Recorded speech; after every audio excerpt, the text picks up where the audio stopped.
Hey guys, in today's video, we're going to be discussing everything you need to know about the second stimulus package.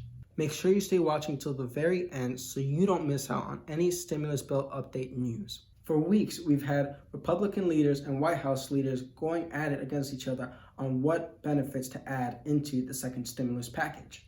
Now, not only has it been Democrats versus Republicans going at it, but actually Republicans within their own party going neck and neck at each other on what to include into this stimulus package. So let's go ahead and take a look at some of these benefits. So first one is going to be the overall budget of the next stimulus bill. See, the larger the budget, the larger the debt load increases for the United States.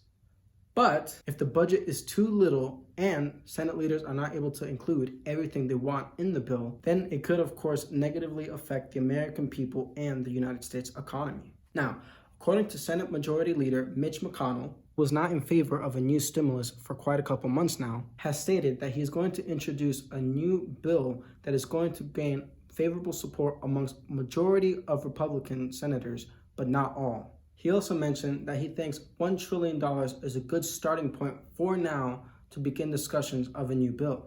Now, in the last stimulus bill, it was passed for it to be $2 trillion, so it would be half of the previous bill if we were to go with just $1 trillion. It does also look like Democrats are pushing more for about a $3 trillion stimulus bill. So right now, currently, the range is anywhere between $1 to $3 trillion, though it is still up in the air on the amount. It is tough to quite pinpoint how large this next stimulus bill should be, so we're just going to have to wait and see. Now, the next thing to look at is the payroll tax cut. Wait, what's a payroll tax cut? Now, this tax cut simply lowers the amount of money that is taken out of each worker's paycheck. So when you go to work, naturally, the government takes away about 10 to 15% of your paycheck to go to taxes. So if the payroll tax cut were to get passed, you can expect a larger paycheck after the bill, at the expense of the US government. Though it does seem like leaders are more in favor of a stimulus check over the payroll tax cut. By the way, if you're enjoying today's video, please make sure to hit that like button and don't forget to subscribe if you haven't already. It really helps out the channel. Now, I do want to go ahead and read a quote to you from Senator John Thune. He states, "If it's a choice between doing checks and payroll tax cuts, I think it is pretty clear that checks actually have more direct benefit to the economy." So it does seem like leaders are more against this payroll tax cut, as it would not help affect the people fast enough. It does seem more favored to go ahead and give out a larger stimulus bill instead of doing the payroll tax cuts, because it can quickly better affect the people and the United States economy.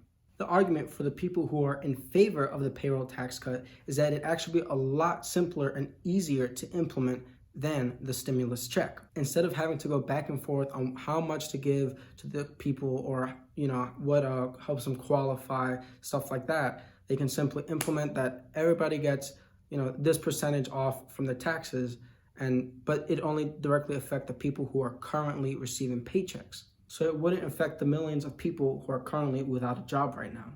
Now, the third thing that Republican leaders are currently debating about is the unemployment bill.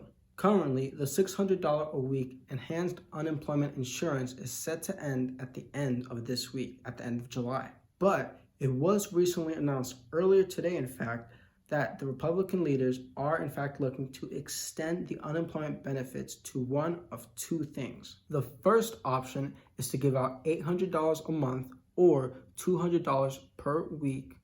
And the second option is to give out $100 a week or $400 per month. Now, once the unemployment boost ends later this week, there will be $0 as of right now for the unemployment boost. Now, I do want to mention, earlier it was stated by Larry Kudlow, director of the U.S. National Economic Council, to the New York Times, that there is no way Trump administration is going to let the unemployment assistance expire. So hopefully our Republican leaders can come to an agreement very, very soon. To also take a look at Senator Majority Leader Mitch McConnell, he also stated that he is in full support of another round of direct payments in order to help the American families drive our national comeback. So this is, in fact, great news. We can clearly see that both parties are in agreement that the American people need a stimulus check fast. Some additional great news, House Minority Leader Kevin McCarthy stated that he doesn't envision the bill being completed by the end of July, but could see Congress passing the legislation in the first week of August. So this does start to give us a bit of a timeline as when we can expect to see the second stimulus bill approved, looking to be around the first week of August, anywhere from August 3rd to August 7th. I really hope you guys enjoyed today's video. Please make sure to let me know in the comment section below what you think of this new second stimulus bill coming out. Thanks for watching.